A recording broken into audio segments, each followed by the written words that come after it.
6 degrees of connection. 6 degrees of connection, 6 degrees of separation. Kate's up first today.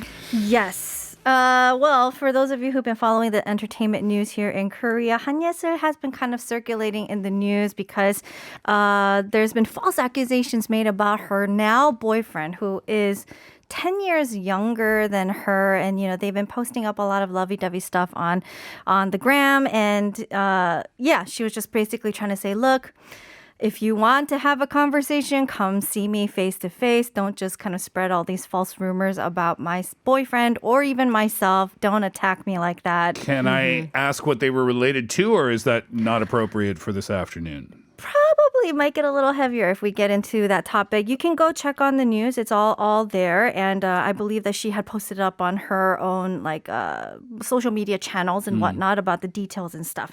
But regardless, everyone's kind of celebrating this relationship. 10 years is a pretty big age gap. But before Han Ye-seul actually dated somebody new, do you know who her ex is? It's a quite famous person. Travis Barker. Yes, that's the connection directly right there.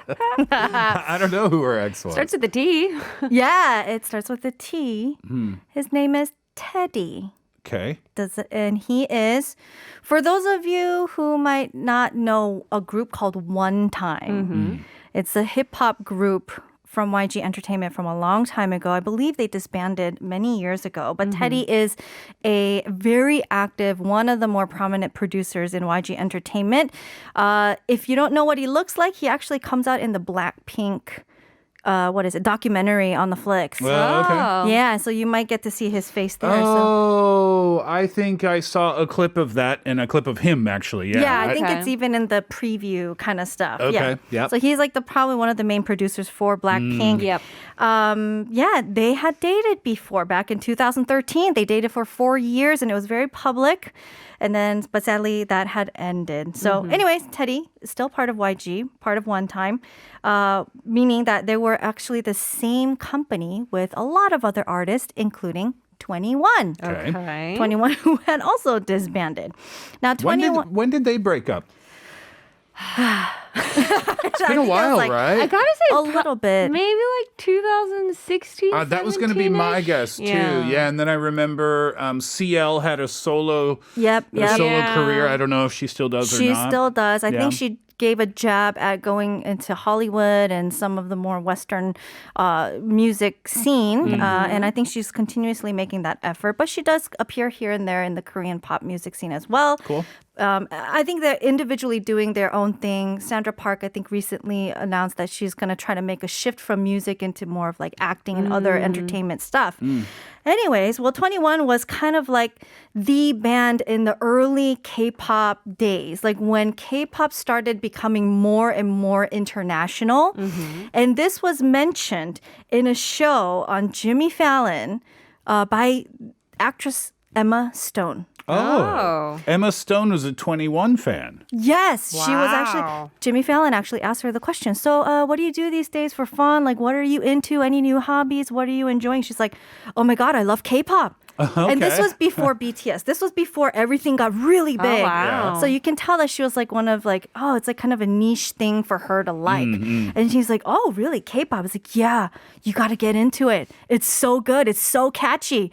And he was like, oh, then what's your favorite K-pop song? He's like, oh, it's this song by 21. And it's called I'm the Best. And all they sing is yeah, I'm the best. I'm the best. Oh, so she really knows her Yeah, song. she really knows it. She's it's 나는 제일 잘 나가. Yeah, that's the song. I know that one. Yeah. She mentioned that. She said that, listening to K-pop is my guilty pleasure. Now, speaking of guilty pleasure, there was another guest that came out on Jimmy Fallon's show and mentioned about their guilty pleasure, which is Millie Bobby Brown. From Stranger Things. Okay. And this was at the height of Stranger Things and when she was on basically all interviews and stuff. She came out and said her guilty pleasure is watching Keeping Up with the Kardashians. And she says she loves the show because it's oh my God, they live in their own world. They have their own language. When they say, oh, krr, or... What? instead of saying okay, Isn't they that say a Cardi B thing, not a Kardashian thing? that's a Cardi B thing, but I think the Kardashians picked it up and Okay. made it a lot, or I could be very wrong. Don't at me, Cardi B fans. But, and they also have like their own word, like when they're telling the truth, it's not like, oh, hey, I swear. It's more like Bible. Or, they have like their own culture, and she was kind of geeking out about the Kardashians. Well, the Kardashians consists of the sisters Kim, Kourtney, Khloe, Kendall Jenner, and Kylie Jenner, right? Yes. Well, Kim and Kourtney obviously have been in the news a lot recently because of one Travis Barker. And Yeah, that is that's the awkward. connection. Yeah. So how did we get there again? So we went from Han Ye-seul to producer Teddy, Yeah. who used to be part of the group one time, Yeah. who is in the same company as 21, who Emma Stone gushed about Yeah. on the Jimmy Fallon Show. And then on the Jimmy Fallon Show was Millie Bobby Brown, who gushed about the Kardashians. And the Kardashians is linked to Travis Barker. Yes, and I Nice. will tell you exactly how the Kardashians are linked to Travis Barker when we come back. Well done, Kate. That was 6 or 7 connections there, right? Yeah. Woo. Nicely done. I miss 21. I do too. Right? They were so Yeah. good. They were good. CL is insanely talented. So much yeah? charisma. I mean, they all were, but for me, my favorite of the group was CL. Your bias. I thought, why? No, that's the word. When your favorite member, it's your bias. Oh. I thought Not you were that saying you you're are biased. biased. No. Are you talking Kardashian to me right now? So no, that's your bias. I see, I understand, yeah. Let's hear the tune that Emma Stone loves so much, and I'll do some connecting when we come back. Here's 21, 내가 제일 잘 나가. I like that song a lot. Yeah. I hadn't heard it in a long time. Very catchy. All right, so 6 degrees of connection. I was tasked this week with connecting Travis Barker, the drummer from Blink-182, with Korean star Lee Seung-gi. Travis Barker in the news recently about his relationship with Kim Kardashian in the past that wasn't really a relationship at all, because earlier this year, he and Kourtney Kardashian made their relationship public. Yep. But then this rumor came out that he and Kim had hooked up years ago. At that time, Travis Barker was dating Paris Hilton. Yes. So when he was dating Paris Hilton's assistant was Kim Kardashian. And then there were these rumors, Travis hooked up with Kim or whatever. And he's saying that never happened. He did say that he loves curvy women and he couldn't stop staring at Kim Kardashian because she's eye candy for him. Which makes it less creepy, huh? Yeah, seriously, like why even say that, know. Travis Barker? Anyway, so here we go. Here's where the connection starts. So Okay. back in 2010, Travis Barker was giving drumming lessons to none other than Rihanna. Oh! Yeah, That's a fun one. Yep, Rihanna. There was an interview with Rihanna. She did it in People magazine, and she touched on it. At that time in 2010, Rihanna was focusing on her Last Girl on Earth North American tour. Keisha was in that concert. I don't know who else was with her, but anyway, it was in July where that kicked off. But for that show, she was taking drumming lessons from Travis Barker. And she said he was a really great teacher. It's so difficult. It's a lot of coordination that I thought I had until I started playing and realized I didn't. But Travis made it really clear to understand. In that same interview with People magazine, Rihanna talked about her current boyfriend. Her current boyfriend was Matt Kemp. Matt Kemp was a baseball player. Okay. Guess who he played for? That I don't know. You're not seeing where I'm going with this yet, which is good. Matt Kemp is a baseball player. He's a free agent now, but he started his career with the LA Dodgers in 2003. He played for the team from 2006 to 2014 Whoa. before he moved on to the San Diego Padres the following year. I see it. Now, while Kemp was playing for the Dodgers in 2013, he was joined by a new teammate by the name of... No. Ryunjin? Ryu Hyunjin. Yeah. Yes, exactly. Because on November 9th in 2012, the Hanwha Eagles accepted the reported bid of $25.7 million from the LA Dodgers, giving them a 1-month window to negotiate a contract with Ryu. And on December 9th, he signed with the Dodgers a 6-year, $36 million deal. Wow. So Ryu, he made his major league debut against the San Francisco Giants. He did pretty well with the Dodgers. He plays for the the Blue Jays now. Really successful. He's off to a good start this year. He's 4-2 with a 2.53 ERA, if that means anything to you at all. Doing great. Good job. He is doing really well.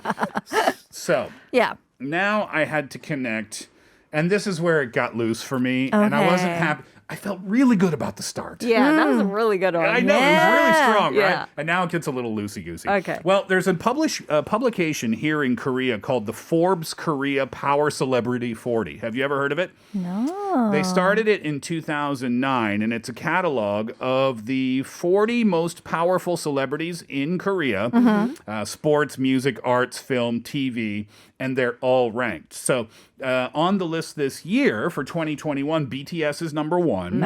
Blackpink is number 2. Number 3 is Ryu Hyunjin. Nice. He's been on the list many, many, many times, as a matter of fact. Okay. Now, Lee Seung-gi is not on the list for 2021, but if you go back to the Forbes Top 40 for Korea to 2015, number 7 on the list was Ryu Hyun-jin, and number 6 on the list, just above him, was Lee Seung-gi. Wow. Nice. I was trying to dig into like which shows they've been on. I think there's a Running Man connection in there somewhere. Probably. Yeah. But that's the best I could do. So that's how Travis Barker, for me, connects to Lee Seung-gi. I think Travis Barker to Ryu Hyun-jin was top notch. Thank you Yeah. very much. You got an ERA of a 5.5. Lee Seung-gi to finish up hour number 1. Stay with us for the second. The track 결혼해 줄래. All right, we have a little bit of work left to do, We Angela. So we connected. Kate connected. 한예슬 to Travis Barker. And I connected Travis Barker to Lee Seung-gi. I will continue and finish up with Lee Seung-gi being connected to Jennifer Aniston. Off you go. All right, so Lee Seung-gi's been in the news. Some good, some bad reception to the news of his love life.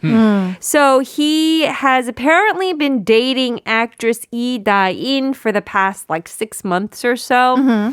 Lee Seung-gi, he's that just annoyingly squeaky clean, perfect guy to introduce to the parents type of guy. The you know? omchin Yeah, there's nothing wrong with the guy. He's just so well-rounded, polite, good-looking, talented. So a lot of attention obviously going towards him and his love life. Now, how though is he connected to Jennifer Aniston? This was kind of easy to work him through a lot of different actors and actresses in Korea because he's been in so many things. So he worked with Suzy in a drama called Vagabond. It's a pretty recent one, actually. He also worked with Suzy in a drama way prior as well. So this isn't their first time working on something together. And Suzy also in her fair share of projects, one of them being the movie 백두산 or Asphalt. Did you guys see that one? I did not. I heard kind of bad reviews about it, so I didn't watch I did too. But the concept was fun, though, about 백두산. Yeah. It's still technically An able act. to Yeah. erupt. So it was about 백두산 actually erupting. Oh, it was like a super action Yeah. movie. Oh, okay, like an end of days film. Exactly. Okay, yeah. But Koreans could resonate with it because it was actually a big sort of fixture on the peninsula, right? Anyway, so she starred in that movie with big names like Ma Dong-seok, Ha Jung-woo, and Lee Byung-hun. Oh yeah, he was in that movie too. Yeah. So if you guys are wondering, or probably clicks, because Lee Byung-hun is one of the handful of Korean actors that have been in major Hollywood movies. Right. Yeah. He's in G.I. Joe. And he was also in, did you guys see The Magnificent Seven? I didn't watch that, but I knew it made like a lot of buzz when, he was casted as one of the Yeah. Magnificent Seven. Denzel Washington, Ethan Hawke, Yeah. big names. He was like one of the 7. Like that's a big deal for Yeah. a Korean actor, right? So he starred alongside Ethan Hawke. Their characters were very close. Ethan Hawke was in a movie called Great Expectation with Gwyneth Paltrow. Oh. Long Did you guys time see that ago. one? That's a Yes. long one. Yeah, they were super young in that movie, They right? were. On another note, this is a similar note. Did you guys see the Before series, Before Sunrise? I have been meaning to watch Oh, that, you but I haven't never really got to it. Oh, really? Yeah. I really did not like those movies. But anticlimactic. but people love those films. Like, I'm a romantic person, I think. I actually think I'm a really romantic person. But that's just so cheesy and like, ugh. It was just, to me, it was like a documentary almost, like very realistic. I see. Just chemistry conversation. Yeah, but I mean, like, nobody That's kind of talks two like different that. things, though. Like cheesy and yet very documentary. Like a documentary in the sense that nothing extravagant happens. There's no like climax, you know? It's just very kind of coasting through. Yeah, I don't know. Anyway, Anyway. Gwyneth Paltrow auditioned Oh, to be in that movie? to be in the role of, I think it's Julie Delpy or something, the main female role. Yeah. She didn't get it. Now, if you're following up to Gwyneth Paltrow, I'm pretty sure you could predict the rest. She dated Brad Pitt for 3 years. Yes, she did. Yeah. Many moons ago. And then Brad Pitt Sure. dated and was married to Jennifer Aniston. Are they back together? They're really good friends, apparently. Like, she invited him to her 50-something birthday Wait, party. were they Brennifer? No. Well, I don't think they really had like that No. kind of nickname because That didn't- Brangelina that took off. started it. Okay. You're confusing Ben Affleck and J-Lo. They're Bennifer. They're back to right, Bennifer. They're They're back back together. together. Yeah. But actually, Jennifer Aniston was in the news because on the whole Friends reunion, she said that one of her favorite guest appearances was Brad Pitt's. Who was On the her show. husband at the time. Yeah, but his character hated Rachel Green's Yeah, character. right. That's what was that. Yeah, but everybody knew they were dating, and that's what made that kind of fun. Did. It Right. really did. Yeah. He's a sculptor, though. No, I think in the recent years, I would say there's been like spurts of moments where Brad had Pitt hope. and Jennifer Aniston would kind of cross paths, and everyone's like, "Oh my god, it feels like it's back in the '90s again." Yeah. because they had that little moment at the Oscars or the Yeah. Golden Globes or something, where and then that shot, that picture, whoever took that picture, kudos to them because went that's a good viral. angle. Yeah, it almost felt like they were sharing a moment when it was probably just like, "Oh hey, how's it going?" and they kind of split.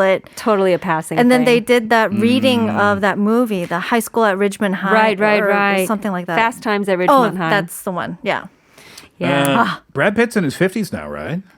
Yeah. He still looks good, though. He took his shirt off in Once Upon a Time in Hollywood, and I Oh, was yeah, like, he dang, did. Brad, you Yeah, look he good. You look really good. Even a guy reacts that way. yeah, Like, of course. Yeah, you can tell. yeah, he works hard. Gwyneth Paltrow, though, Yeah. I don't know. Yeah, I knew he was going to say that.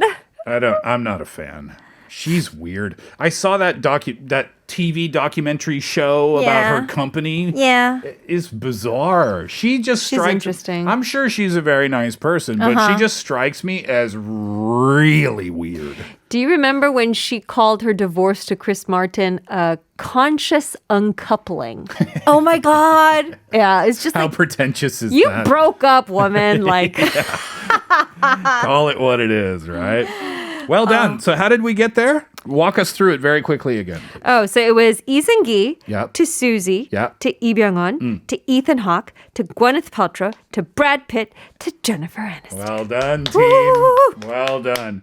And that's how we got from 한예슬. to Jennifer Aniston. Yes. Well done indeed. All right, let's take a break. When we come back, we get back to your messages. Here is Usher, Alicia Keys, My Boo. What song reminds you of your first love? Viola, if you could prepare the music once again, please, for Angela's story. Oh. Well, this is like very hopeful. Like I'm running towards his house right now. Oh wow! Oh wow! wow. Let's speed it up. He's waiting. Okay. I don't know which one is my first love. Does that make me sound very crushy? Very Taylor Swifty. I've had so many quote unquote serious crushes where each next crush, oh no, this is the real thing. Okay, You know? okay, So okay. I don't know which one to classify. I guess it'll go to. This is the worst answer I've heard so far. I guess it'll go to my best friend in high school, Okay. who was a guy, obviously, and yeah, just very good looking, very sort of dark and brooding type of guy, right? And doesn't open up easily, but to me did. It was like one of those stories. And we were just inseparable. We hung out every single day. We talk on the phone all the time, but we were just friends. Okay. And so then I started thinking like, oh no, actually, no, I think I really like him. No, oh, I really like him. But then I couldn't tell him because it was just too platonic seeming. But then people would tell me, it doesn't matter how platonic, you don't spend this much time with someone unless there's more, So right? your friends knew what was up. Your other Yeah, friends. yeah, my other friends knew Yeah. what was up. But anyway, yeah, we were best. I mean, we're still very close to this day. We just don't talk as often. But I think the romantic could it be more lasted for like a decade. Oh, really? Yeah. And very on and off. I one of the reasons I came to Korea was also to escape that. Because it was like a trap. I just kept getting sucked back in, right? So I was like, I need to leave. So I left for college. That was my first attempt to the mainland. And then I got sucked back in. I came back to Hawaii, graduated from Hawaii University. I was like, okay, I need to leave further. The mainland's not going to do it. So I left the country. And that did it. Sean. Where are you, Sean? Are you It's a still good back story. in Oahu? It's a good story. Yeah. It's a good story. All right. Your messages 0728. Kate, you want to kick us off here, please? Sure. Happy Friday. 전 Westlife의 You Raise Me Up을 들을 때마다 첫사랑이 떠올라요. 그 사람을 만나면서 지쳐 있었던 일상의 활력을 되찾을 수 있었고 늘 자신 없어 하던 소심한 제가 조금씩 용기도 낼 수 있었던 것 같아요. 그래서 그 당시에 이 노래를 휴대폰 컬러링으로도 사용했고 회사에서 늘 사용하던 메신저 대화명도 저 노래 제목으로 한동안 해뒀던 기억이 나네요. 오랜만에 다시 한번 들어보고 싶어요. So Westlife, You Raise Me Up, which we heard earlier, was a song that reminds 0728 of their first love. It's just thinking about their first love, that person just always brought back life whenever I was tired or if I felt like I was a little, you know, kind of had low self-esteem. It just really gave me a lot of courage to continue on. And, you know, even my phone caller's ring was this song. Oh, wow. And even the messenger, you know, that little message that you have was also Westlife, You Raised Me Up. right, So, right. yeah. Nice one. Thanks for sharing. 3629, Aerosmith's Crazy and Led Zeppelin's Dazed and Confused are my first love reminders. Happy weekend, TSHS. And a memorable trip, Steve, with a lot of roasted black pig meat. Oh, Yeah. 흑돼지. The 흑돼지 is in my belly, not too far from now. Don't you worry about it, and thank you for the message. Yummy. Let's speed up a little bit. Ping Suapa says, I like the song I Believe I Can Fly by R. Kelly. My first love was in the Philippines with our housekeeper named Susan. Castrina is the one whom I loved in university, but Susan was my first love. I met when I was in my elementary school days. Oh, a little crush over there. Exactly. Yeah. Anne said 김현정's 혼잔 사랑 First Love라 오래전 노래이지만 김현정 씨의 노래 중에 발랄한 느낌을 가진 노래인데 들으면 아직도 두근두근합니다. So it's like one of the songs that's very upbeat from the artist Kim Hyun-jung, and when they listen to this, it makes them all like excited. And Nice. Oh, Judy says, hello, Steve. The song we used to listen to when we had a date was I Saw You Dancing by Yakida. I'm not saying he's my first love, but he says I'm the first love, believe it or not. I think I should trust him, right? Anyways, when we went to the 노래방, we used to sing and dance together. We still have that CD, which is covered in dust now, by the way. Yeah, so Yakida, I haven't heard of that group in such a long time. Oh, that's a great message, too. 6413 says, Somewhere I Belong, Linkin Park. yeah. Actually, all the songs from Linkin Park remind me of our first love. We met at a Linkin Park concert, and we went to 5 more Linkin Park concerts before we wow. broke up. I miss those days. Not him. Those crazy days that I could fly here and there to watch Linkin Park. My youth. 6 Linkin Park concerts. That's a Amazing. lot. Yeah. 9612, a song reminds me of my first love. It's Brian McKnight's Back at One. Okay. a classic. 0868. Hi, Steve. 고등학교 1학년이었던 1971년 초등 여동창생을 엄청 짝사랑하던 때 KBS TV에서 함영중, 한혜숙, 백윤식이 출연했던 청춘 드라마 꿈나무에서 자주 나왔던 뚜아의 무아의 Summer Wine이 듣고 싶습니다. Thanks in advance. 인천에서 Samuel Kim. Oh, apparently it's like a song from one of the Korean dramas from a long time ago called 꿈나무 back when they were in high school in 1971. Very cool. 4331, I'm reminded of my first love when I hear I Swear by All for One. I'm quite sure a lot might be able to relate if they grew up in the 90s. We used to secretly meet up and hang out in the playground because we didn't want our friends to make fun of us and we pretended not to care at school, just being insecure kids. Pretending like you're not dating. And I swear by the moon and the stars in the sky. Oh, man. 9309, my first boyfriend I met in high school gave me the compilation album of the classic Walt Disney movie songs as a birthday present. Wow. That was great. We drifted apart while we prepared for the SATs. A few years ago, I ran into him at a cafe near my workplace. We had a nice chat, nothing else.